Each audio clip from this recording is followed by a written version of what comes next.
My name is Marcia. I'm 34 years old, and I never thought I'd wake up from emergency surgery completely alone.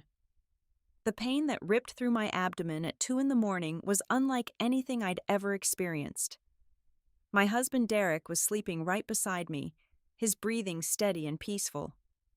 I reached over, shaking his shoulder desperately, but he barely stirred.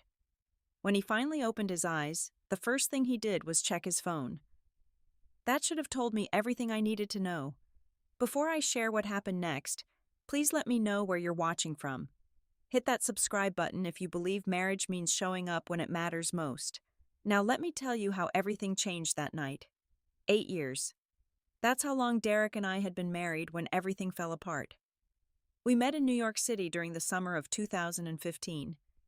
I was 26, working as a graphic designer for a boutique marketing firm in Manhattan. Derek was 28, an ambitious investment banker at one of those firms with a name that sounded like a law office. Goldman something or Morgan something else, you know the type. Our first meeting wasn't some romantic movie scene. I was grabbing coffee at a deli near Wall Street, rushing to meet a client, when Derek literally bumped into me. My portfolio went flying, sketches and designs scattered across the dirty sidewalk. Most people would have just apologized and kept walking, but Derek stopped. He helped me gather every single paper, even chasing one that had blown halfway down the block. "These are incredible," he said, looking at one of my designs for a restaurant rebrand. "You did these?" I remember feeling both annoyed and flattered. Here was this guy in a $3,000 suit, probably late for some important meeting, taking time to actually look at my work. We exchanged numbers, and 3 days later he called. Not texted, actually called. That seemed special back then. Our early days were everything you'd expect from a New York romance. Dinners at tiny Italian places in the village, walks through Central Park on Sunday mornings, staying up until 3 talking about our dreams. Derek wanted to run his own investment firm someday. I wanted to launch my own design studio, work with companies that actually cared about creativity, not just profit margins. "We'll be a power couple," Derek used to say, pulling me close in our tiny one-bedroom apartment in Queens. "You'll be the creative genius, I'll handle the money. We'll take over this city." I believed him. God, I believed every word. The changes started small, so small, I didn't even notice them at first. Derek started working longer hours. 60 hours a week became 70, then 80. Dinner plans got pushed back from 7 to 8, then 9, then canceled altogether. "Big deal closing," he'd text. "Rain check." I understood. I really did. Wall Street wasn't known for work-life balance, and Derek was good at what he did. Really good.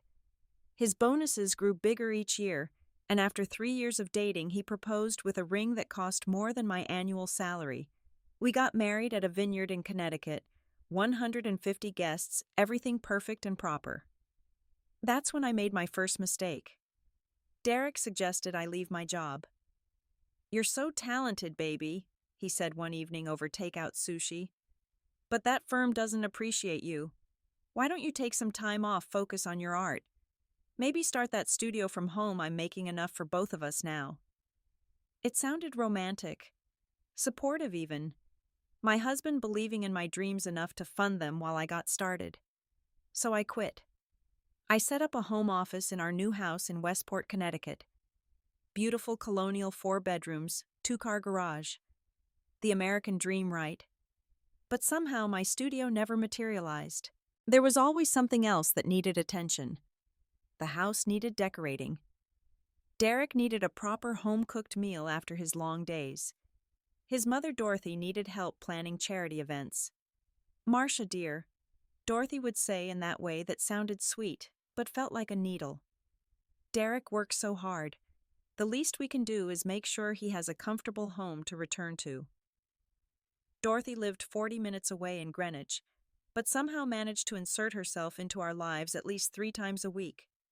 She'd show up unannounced, running her finger along surfaces, checking for dust, reorganizing my kitchen cabinets, always with helpful suggestions about how a good wife should manage things.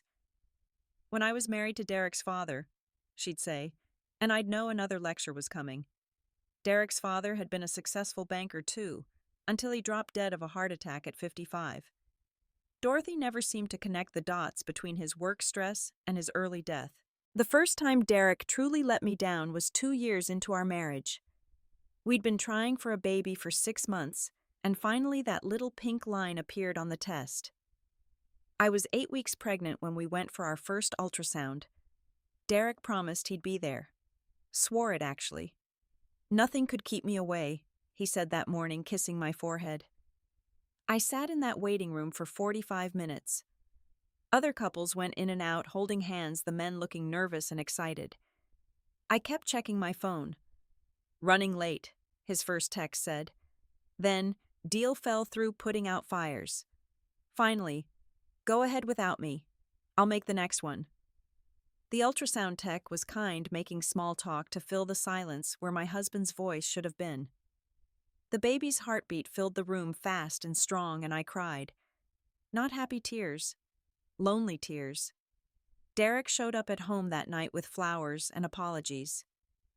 You know I wanted to be there, he said. But this deal, if I hadn't saved it, we could have lost millions. As if those millions meant anything to me right then. 3 weeks later, I started bleeding. It was a Tuesday afternoon. Derek was in Boston for a conference. I called him panicking, and he told me to call an ambulance. I'll catch the next flight, he promised. I lost the baby alone in a sterile hospital room, a nurse holding my hand while my body went through the worst physical and emotional pain I'd ever experienced. Derek arrived 6 hours later, still in his conference badge, smelling like airport coffee and disappointment. We can try again, he said, as if we were talking about a failed business venture. Dorothy's response was worse. These things happen, she said, patting my hand dismissively. Probably for the best. Derek's career is at a crucial point right now. I should have left then. Should have seen the pattern already forming. But I loved him, loved who I thought he was, who he used to be. I told myself things would get better once he made partner. Once he proved himself. Once. Our friends started noticing. Jennifer, my best friend from college, would invite us to dinner parties, and I'd show up alone with another excuse. Derek's closing a deal. Derek's meeting with international clients. Derek had an emergency. Honey, Jennifer said one wine-soaked evening when it was just us girls. When was the last time Derek prioritized you over work? I couldn't answer because I couldn't remember. My 34th birthday came and went with a text message and a gift certificate to a spa, his assistant's idea, no doubt. Our anniversary dinner got rescheduled 3 times before I just stopped trying. Date nights became a distant memory, something other couples did. But I adapted. That's what women do, right? We adapt. We make excuses. We lower our expectations until they're so small they could fit in a thimble. I threw myself into the house, into cooking elaborate meals Derek would reheat at midnight, into being the perfect corporate wife at his company events, standing beside him in expensive dresses, smiling, saying the right things. You're so lucky, other wives would tell me. Derek's such a provider. Provider. As if that was all a husband needed to be. The house was beautiful but empty. 4 bedrooms that should have had children's laughter. A kitchen designed for family dinners that only ever saw me eating alone. A king-sized bed where 2 people slept like strangers. I started drawing again late at night when the loneliness got too heavy. Design work for imaginary clients, brands that existed only in my head. My portfolio grew thick with dreams that would never see daylight. That night the pain started around 1:30 in the morning. At first I thought it was something I'd eaten. Derek had actually made it home for dinner, a rarity, and we'd ordered Thai food from that place on Main Street. But this wasn't food poisoning. This was something sharp and twisted, like someone was wringing my insides out like a wet towel. I lay there for 30 minutes trying to breathe through it, not wanting to wake Derek. He had a big presentation in the morning, some merger worth $50 million. He'd been preparing for weeks, staying at the office until 2, 3 in the morning, living on coffee and whatever his assistant ordered in. But the pain got worse. Unbearable. I was sweating through my pajamas, could barely think straight. I reached over and shook Derek's shoulder. Derek, I whispered, then louder when he didn't respond. Derek, something's wrong. He opened one eye, already reaching for his phone on the nightstand. The screen lit up his face, showing 3:17 a.m. and about 20 unread emails. "What is it?" he mumbled, already scrolling through messages. "I'm in pain. Bad pain. I think I need to go to the hospital." That got his attention, sort of. He sat up, looked at me, but his phone was still in his hand, his thumb still moving across the screen. "Hospital now, babe.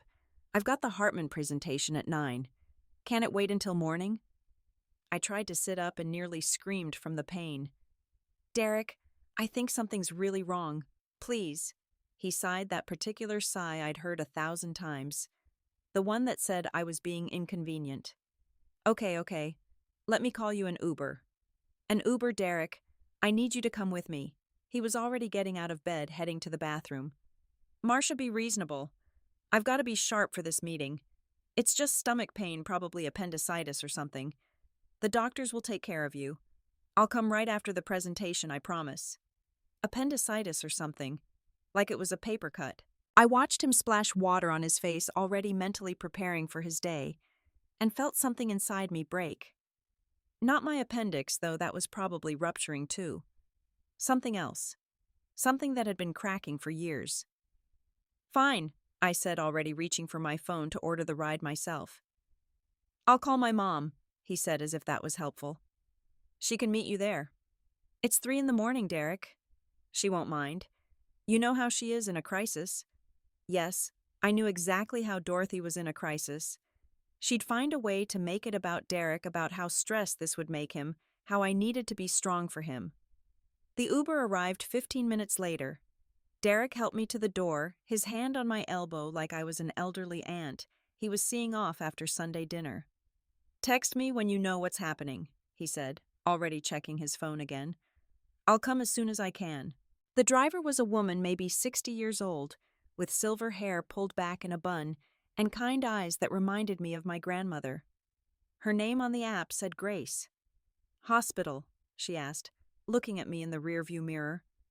I nodded, unable to speak through the pain. "Emergency room, I'm guessing," she said, already pulling away from the curb. "You got someone meeting you there, honey." "My husband's coming later," I managed to say. She made a sound something between understanding and disapproval. "Later, huh?" We drove in silence for a few minutes. Me doubled over in the back seat, trying not to throw up. Then Grace spoke again. "You know, I drove nights for 30 years before I retired. Started doing Uber just to keep busy. Seen a lot of people heading to hospitals at all hours." I made a sound to show I was listening. "The ones who come out strongest are usually the ones who go in alone," she continued. "Funny how that works. At the hospital, Grace didn't just drop me off. She parked and helped me inside, her arms steady around my waist as I stumbled through the automatic doors. My daughter had appendicitis last year," she told the triage nurse. "Looked just like this. You need to see her now." The authority in her voice got attention. Within minutes, I was in a wheelchair being rushed back to an examination room. Grace stayed with me while I fumbled with insurance cards and intake forms, my hands shaking so badly I could barely write. "Husband?" the nurse asked, looking around. "He's coming," I lied. Or maybe it wasn't a lie. Maybe he would come, eventually. The doctor, a young resident who looked exhausted, examined me quickly. "Definitely appendicitis," he confirmed. "And it's advanced. We need to operate immediately. Is there someone we should call?" I gave them Derek's number. They called. It went to voicemail. I texted him, "Going into emergency surgery. Appendix has to come out now." 3 dots appeared showing he was typing. Then, "In meeting prep. Mom says you're overreacting.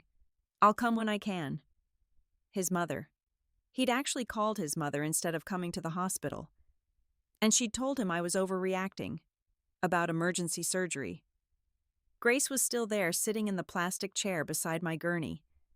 She saw my face, saw the tears that weren't from physical pain. "Honey," she said softly, "you want me to stay until they take you in?" I nodded, unable to speak. "What's your name?" "Marcia." "Well, Marcia, I'm going to tell you something. You're stronger than you know. Whatever happens in there, whatever happens after you remember that. They started prepping me for surgery IVs and monitors papers to sign. The anesthesiologist explained risks I barely heard. Dr. Harrison, the surgeon who'd be operating, came to introduce himself. He was older, maybe 50, with kind eyes behind wire-rimmed glasses. "Anyone we should update during the surgery?" he asked.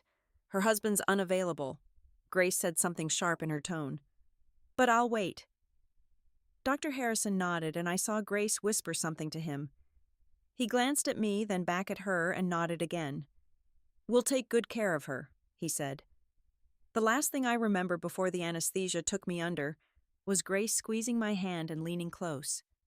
"You're going to be fine," she whispered. "And when you wake up, you're going to have some decisions to make. But you're going to be fine." The operating room was cold and bright. Someone put a mask over my face and told me to count backward from 10. I made it to 7 before the world went dark, and my last thought was how I'd never felt more alone in my life. The first thing I noticed when I woke up was the absence of pain. Not just the sharp, twisted agony from before, but a different kind of pain I'd been carrying so long I'd forgotten it was there. The second thing I noticed was the empty chair beside my bed. Afternoon sunlight slanted through the hospital blinds. My throat was dry raw from the breathing tube. The clock on the wall showed 4:30. I'd been out for hours. Dr. Harrison appeared in the doorway, checking his tablet. "Good to see you awake, Marcia. Surgery went perfectly. We got the appendix out just in time. Another hour or two and it would have ruptured. Another hour or two.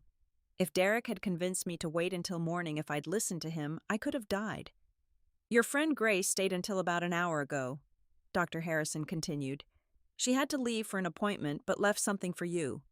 He pulled an envelope from his coat pocket. Cream-colored expensive paper, my name written on the front in elegant cursive. "She said to give this to you under one condition," he said, his expression careful. "Only if your husband didn't show up." I looked at the empty chair again. No jacket thrown over the back. No coffee cup on the side table. No signs anyone had been there at all. "I take it that means I can open it." Dr. Harrison nodded, something like sympathy in his eyes. "I'll give you some privacy. The nurse will be in to check on you soon." My hands trembled as I opened the envelope. Inside was a handwritten letter on the same cream stationery, the writing careful and deliberate. "Dear Marcia, you don't know me, but I know you. I was you 30 years ago. Different hospital, different surgery, but the same empty chair beside the bed. My husband's name was Richard. He was a lawyer, brilliant and ambitious. I met him when I was 23, married him at 25, and spent the next 20 years waiting. Waiting for him to come home for dinner. Waiting for him to show up for anniversaries. Waiting in hospital rooms, just like you're doing now. I had gallbladder surgery when I was 42. Richard was in court. Couldn't be rescheduled, he said. When our son broke his arm in Little League, Richard was in depositions. When my mother died, he was at a conference in Chicago. There was always something more important. I made excuses for 20 years. Told myself that being a good wife meant being understanding, that his success was our success, that love meant sacrifice. But here's what I learned too late. Love shouldn't be a one-way sacrifice. A partnership shouldn't leave you standing alone every time life gets hard. I stayed for 20 years. 20 years of empty chairs and cold dinners and sleeping alone in a bed built for two. I stayed through counseling he wouldn't attend, through promises he wouldn't keep, through hope that things would change when he made partner, when he won the big case, when he finally had enough success to satisfy him. But there's never enough for men like our husbands, Marcia.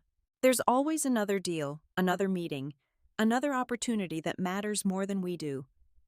We become furniture in their lives, comfortable and familiar, always there when they finally decide to come home.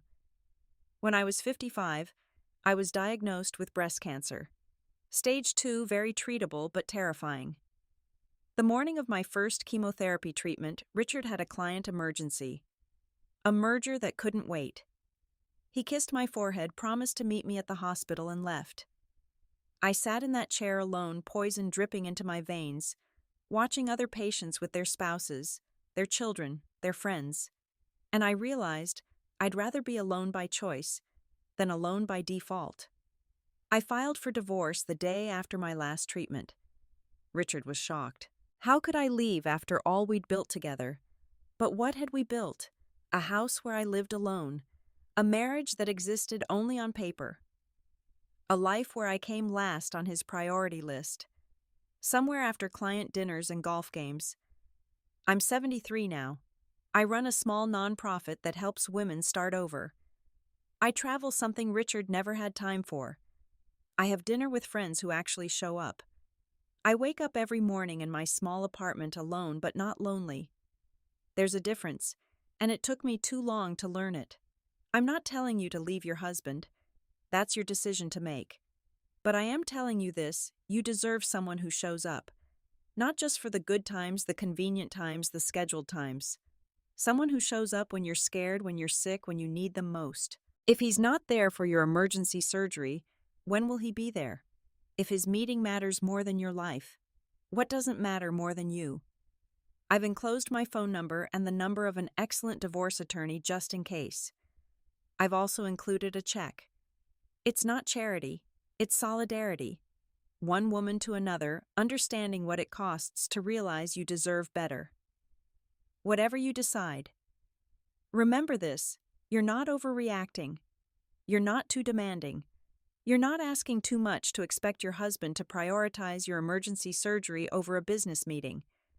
You're asking for the bare minimum of partnership, and if he can't provide that, then you need to ask yourself what exactly he is providing. Take care of yourself, Marcia. You're stronger than you know. With understanding and hope, Grace Morrison, a P.S. The nurses tell me your surgery went well. I'm glad. You have a lot of life ahead of you.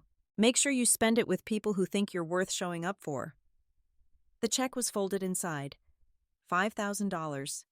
Not life-changing money, but enough. Enough for a security deposit on an apartment. Enough for a lawyer's retainer. Enough for a start. I read the letter 3 times, each word sinking deeper. By the 3rd reading, I was sobbing. Not the pretty, delicate tears of movies, but ugly, body-shaking sobs that made my incisions hurt and my monitors beep. The nurse Linda, according to her badge, rushed in. "Honey, you okay? Are you in pain?" "No," I managed between sobs. "Yes, not from the surgery." She sat on the edge of my bed, something that probably violated 10 hospital policies, and handed me tissues. "Man troubles." I laughed, or tried to. It came out as more of a hiccup. "How did you know?" 30 years of nursing. You see patterns. Let me guess. Husband too busy to show up. I nodded. Mine did the same thing 15 years ago. Kidney stones. He was at a fantasy football draft. Fantasy football. She shook her head. He's my ex-husband now.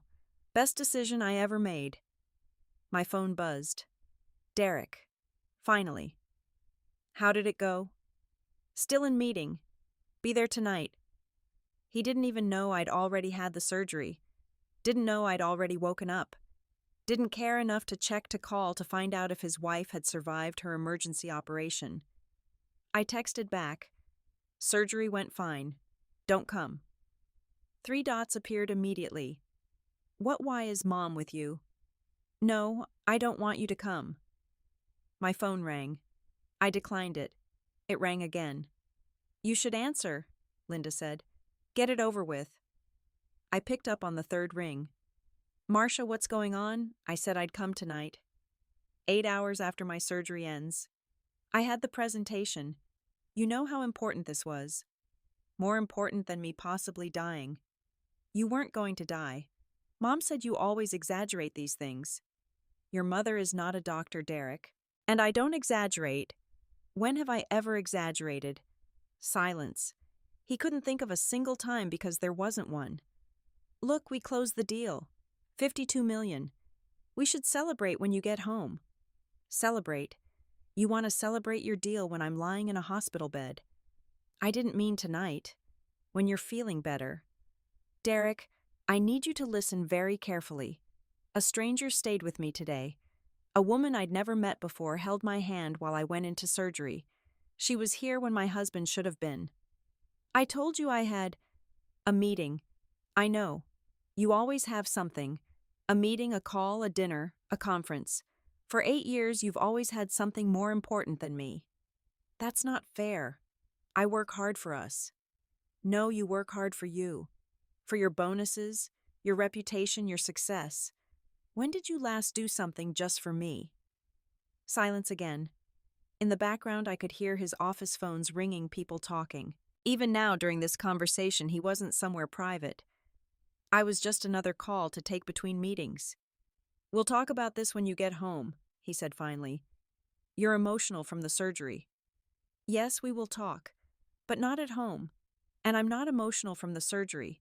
I'm finally seeing clearly. Marcia. I hung up. My hands were shaking, but not from fear. From something else. Anger, maybe? Or liberation. Linda squeezed my shoulder. Good for you. My phone immediately started buzzing with texts. I turned it face down without reading them. You know, Linda said, there's a hotel near here that gives medical rates. Much nicer than going home to an empty house, or a house that might as well be empty. She was right. The thought of going back to that perfect house in Westport with its empty bedrooms and cold kitchen and bed where I slept alone even when Derek was there made me feel sick in a way that had nothing to do with surgery. Derek finally showed up at 8:45 that night. I heard him before I saw him, his voice in the hallway arguing with someone on the phone about contract details. He appeared in my doorway, still in his suit, loosened tie, looking every inch the successful investment banker. You look better, he said, as if I'd had a spa day instead of surgery. He'd brought flowers, expensive ones, from the shop near his office. The same arrangement his assistant always ordered for apologies. I'd gotten those flowers so many times, I'd started to hate the smell of roses. Thanks for finally making it, I said. He set the flowers on the table, pulled the chair closer to my bed, but didn't sit. The deal went through. Biggest one this quarter. The partners are talking promotion. Congratulations. He didn't catch the flatness in my tone. Or maybe he did and chose to ignore it. We should take a vacation to celebrate. Maybe the Bahamas. You always wanted to go there. 3 years ago, I wanted to go there. You canceled because of the Morrison acquisition. Right. Well, we can go now. When after your promotion, after the next deal, after you make senior partner, when exactly will I become a priority, Derek? He finally sat down, his expression shifting to what I'd privately named his managing difficult client's face. Marcia, you're always a priority. Name one time in the last year you've chosen me over work. It's not that simple. It's exactly that simple. One time, Derek. One single instance where you chose me. He was quiet, scrolling through his mental calendar, and the fact that he had to think so hard told me everything. This isn't the time for this conversation, he finally said. You just had surgery. When is the time? When you're not in a meeting. When you're not preparing for a meeting. When you're not recovering from a meeting, tell me when exactly do I get to have important conversations with my husband. His phone buzzed. His hand twitched toward it, an automatic response. He caught himself, but not before I saw it. Go ahead, I said. Answer it. It's not important. It's important enough that you want to check it while your wife is talking about the state of your marriage. You're being dramatic. Am I? A stranger wrote me a letter today, Derek. A woman who spent 20 years in a marriage just like ours. You know what she told me? He waited, jaw clenched. She said I deserve someone who shows up, not just for the easy times or the convenient times, but for the scary times, the hard times, the emergency surgery times. I'm here now, 9 hours late, after your meeting, after your calls, after everything else was handled. I'm what you get to when there's nothing left on your list. His phone buzzed again. This time, he didn't even try to stop himself from glancing at it. Answer it, I said, and this time I meant it. Marcia. Answer your phone, Derek. He did, probably relieved for the excuse. This is Derek. Yes, I saw the numbers. No, that's not what we agreed to. I watched him shift into work mode, his posture straightening, his voice taking on that authoritative tone that probably intimidated junior analysts. He paced to the window, already forgetting I was there. 5 minutes. He talked for 5 minutes while I lay in my hospital bed, stitches still fresh, watching the man I'd married disappear into the stranger he'd become. Or maybe he'd always been this stranger, and I'd just been too in love to see it. When he finally hung up, he didn't apologize. Sorry had to take that. Tokyo markets. Derek, I want a divorce. The words hung in the air between us. I hadn't planned to say them not yet, but they came out anyway, clear and certain. He laughed. Actually laughed. You don't mean that. I do. Because I took a phone call. Because you took a phone call during what should be one of the most important conversations of our marriage. Because you missed my emergency surgery for a meeting. Because you haven't chosen me not once in so long I can't remember what it feels like to matter to you. You're overreacting. Mom said you would. Your mother doesn't get a vote in our marriage. My phone rang. Dorothy's name on the screen. Of course. Don't answer that, Derek said. I answered it. Marcia, Derek tells me you're being unreasonable. Dorothy's voice was sharp, accusatory. The poor boy is under tremendous stress with this deal, and you choose now to have a tantrum. Dorothy, your son missed my emergency surgery for a business meeting. It was a $50 million deal. And I'm his wife. Which should matter more? You're being selfish. Marriage requires sacrifice. From whom? Because I've been the only one sacrificing for 8 years. Derek provides a beautiful home financial security. I don't need his money, Dorothy. I need a husband, a partner, someone who shows up when I'm scared and alone. You modern women expect too much. In your day, your husband worked himself to death at 55. Is that what you want for Derek, for me? Silence. I'd never brought up her husband's death before, never pointed out the connection between his workaholic lifestyle and his heart attack. How dare you? I hung up. Derek stared at me like I'd grown a second head. You hung up on my mother. Yes. You can't just... I can. I did. And I'm done. Done being the understanding wife. Done being alone in this marriage. Done coming last. Derek's phone rang again. He looked at it, then at me, torn. Take it, I said. It's what you want to do anyway. This conversation isn't over. You're right, it's not. But you're going to answer that phone anyway, aren't you? He hesitated for 1 second, maybe 2. Then he answered. Derek here. I turned my head away, looking out the window at the darkening sky. Somewhere out there, Grace was living her life 73 and free. Somewhere out there, women were sitting beside husbands who'd dropped everything to be there. Somewhere out there, people were choosing each other over and over, especially when it mattered. Linda came in to check my vitals. She saw Derek on the phone, saw my face, and her expression said everything. She checked my monitors, slowly taking her time, a steady presence, while my marriage crumbled in real time. When Derek finally finished his call, 20 minutes had passed. 20 minutes of him in my hospital room, physically present but completely absent. I have to go, he said. Problem with the Tokyo office. But we'll talk about this at home. I won't be coming home. What? When they discharge me tomorrow, I'm going to a hotel. I need space to think. Marcia, this is ridiculous. You're my wife. On paper. But when have I felt like your wife recently? When you forgot my birthday, when you missed our anniversary dinner 3 times, when you let me go into surgery alone. I didn't let you. You chose not to be here. That's the same thing. He stood there, phone in hand, already mentally calculating how long this would take versus what was waiting at the office. Fine, he said finally. Take a few days.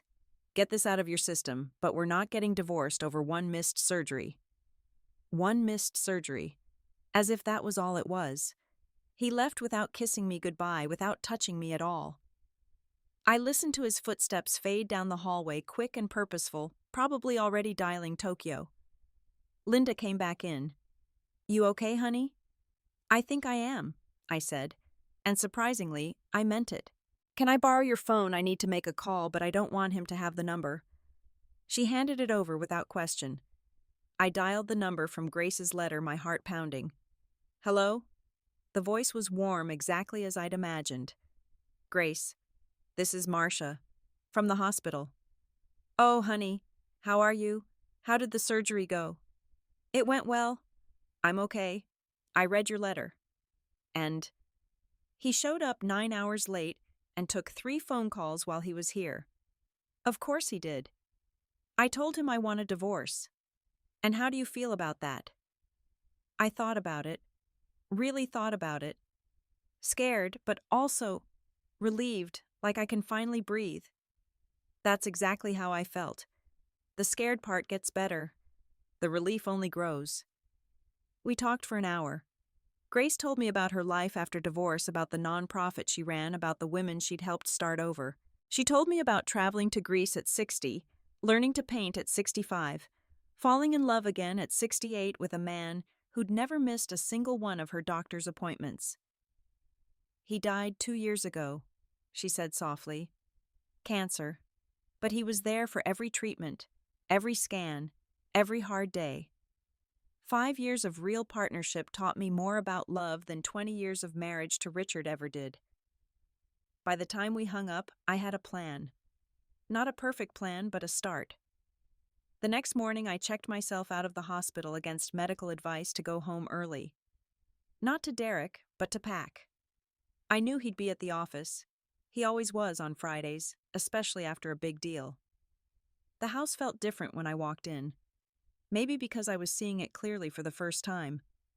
This perfect suburban prison with its empty rooms and designer furniture, and the overwhelming silence of a life not fully lived. I packed methodically. Not everything, just essentials. Clothes, toiletries, my laptop, and most importantly, my portfolio. The designs I'd been working on late at night, the dreams I'd put on hold for 8 years. I found an extended stay hotel in Norwalk, far enough from Westport that I wouldn't run into anyone from Derek's circle, but close enough to the city for what I planned next. The room was small, nothing like our house, but it was mine. I set up my laptop and started working. First updating my portfolio, then reaching out to old contacts, former colleagues who'd wondered where I'd disappeared to. Derek called 18 times that first day. I answered on the 19th.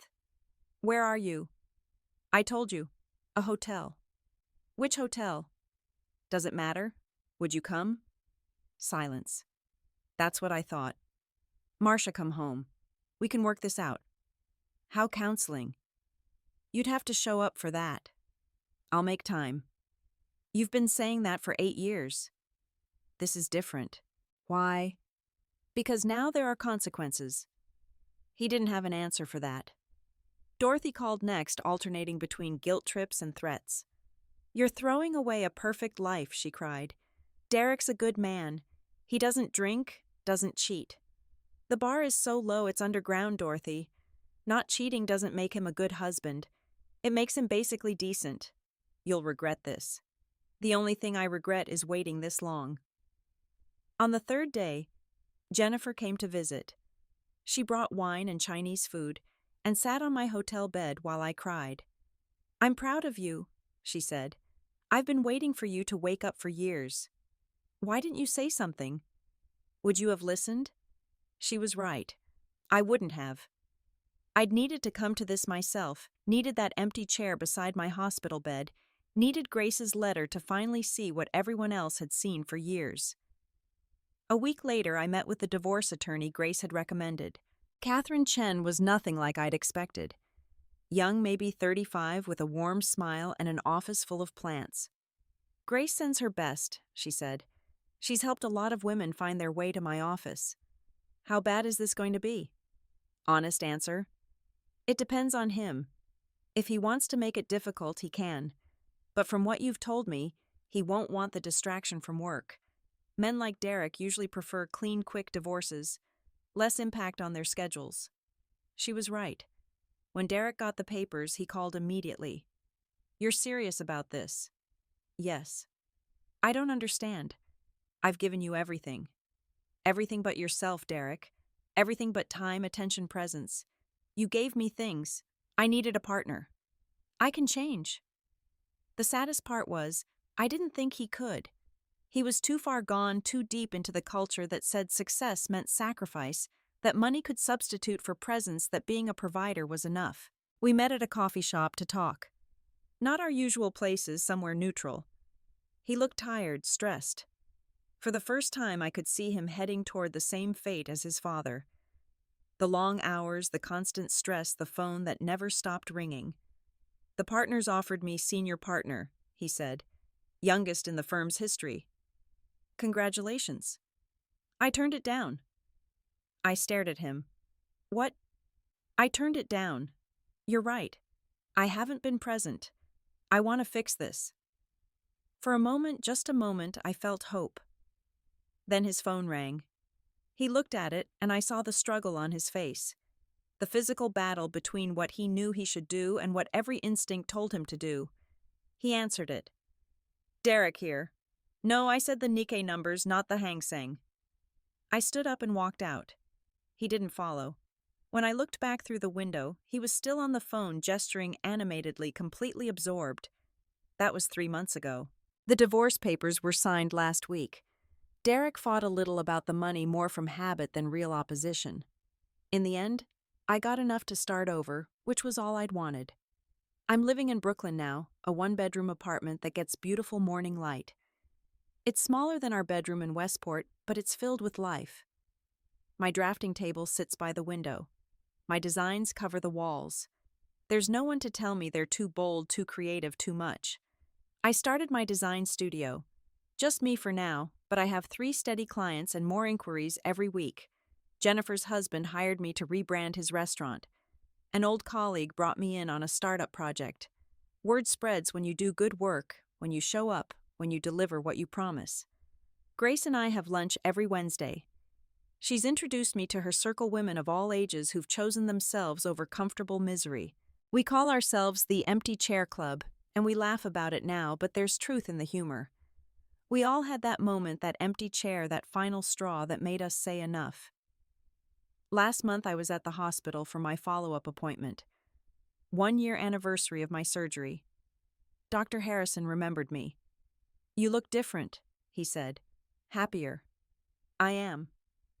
In the waiting room, I saw a woman about my age crying quietly alone.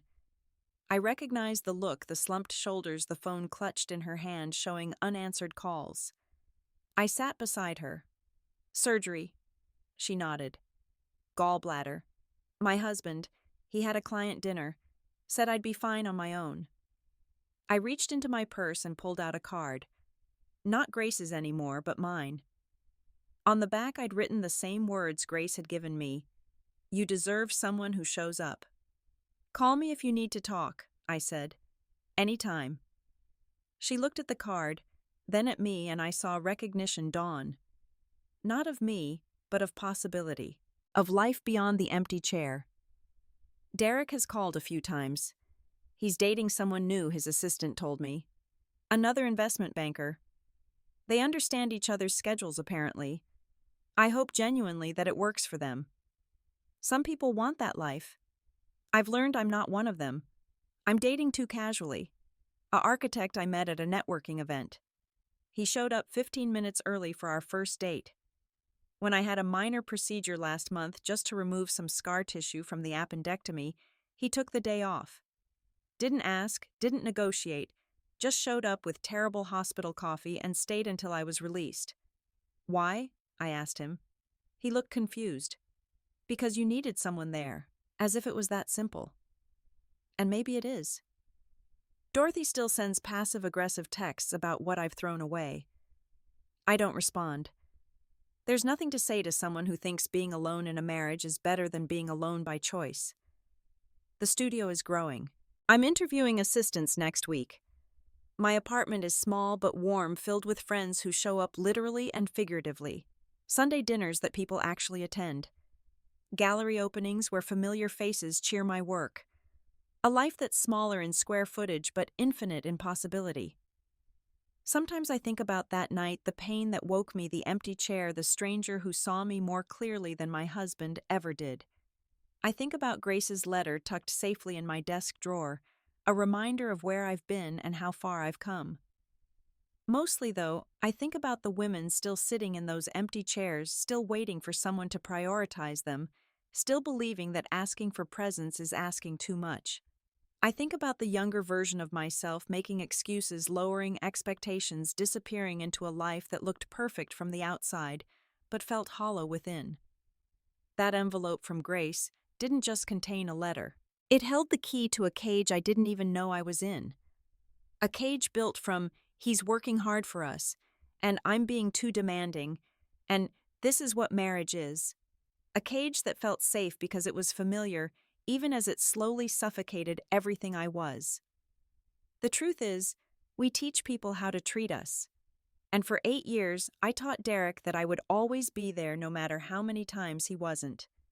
I taught him that his work mattered more than my emergencies. I taught him that I would shrink myself to fit into the margins of his life. But that night alone in a hospital bed, I finally learned what Grace already knew: the person who needs to show up for you first and always is yourself. My apartment has one chair at the dining table. It's never empty because I'm in it, fully present in my own life for the first time in years. And that's not sad. That's freedom. Sometimes the most profound love stories aren't about finding someone else. They're about finding yourself. About choosing yourself when no one else will. About filling your own chair and making it enough until the right person comes along, someone who doesn't just show up for the good times but stands steady through the storms. I don't know if that person exists for me. But I know this: I'd rather sit alone at my table, whole and happy, than across from someone who looks right through me. I'd rather have an empty chair than an empty marriage. I'd rather be alone by choice than alone by default. And if you're watching this feeling trapped in your own story, if you're making excuses for someone who consistently shows you that you don't matter, if you're sitting in your own empty chair wondering when things will change, remember, it's never too late to write a new chapter. You deserve someone who shows up, especially when it matters most. And until you find them, or even if you never do, you deserve to show up for yourself. The scar from my appendectomy has faded to a thin silver line. Sometimes I trace it with my finger, remembering. Not the pain or the fear, but the moment everything changed. The moment a stranger's kindness illuminated years of neglect. The moment I finally saw that love shouldn't leave you alone when you need it most. Grace passed away last month, peaceful, surrounded by the women she'd helped over the years. We all came, dozens of us, each with our own empty chair story, each rebuilt into something stronger. She left letters for all of us, one final act of grace from Grace. Mine said simply, "You showed up for yourself. Keep going, and help others do the same." So that's what I do now. I show up. For myself, for my work, for the women who find their way to me with familiar stories and fresh pain. I show up because Grace showed up for me when no one else would. Because Linda the nurse sat on my bed and held my hand. Because sometimes the most important moments in our lives come not from the people who are supposed to be there, but from the strangers who choose to be. That's my story. A marriage that ended in an empty chair. A life that began with a letter from a stranger. And the truth that sometimes the best thing that can happen to you is realizing you deserve better, even if that realization comes at the worst possible moment. Especially then. Because it's in those moments, alone and afraid, that we find out who we really are. Not someone's wife, not someone's afterthought, but ourselves, whole and worthy of being someone's priority. Even if that someone is ourselves. I wanted to share this story with all of you because I know I'm not alone in this experience. If my story resonated with you, if you've ever felt invisible in your own relationship, or if you're currently sitting in your own empty chair, I want to hear from you in the comments below. What was your empty chair moment? How did you find the strength to choose yourself? Please hit that like button if this story touched you, and subscribe to hear more real stories from real women who've rebuilt their lives. Share this video with anyone who needs to hear that they deserve better, that they're not asking too much, that showing up is the bare minimum in any relationship. Thank you for listening to my story. Thank you for being here, for showing up even for a stranger on the internet. That means more than you know. Until next time, Remember you are worthy of love that shows up especially when it matters most. Don't settle for less. You deserve someone who chooses you again and again, particularly in the difficult moments. Because that's when love really counts. Take care of yourselves and remember, fill your own chair first. Everything else will follow.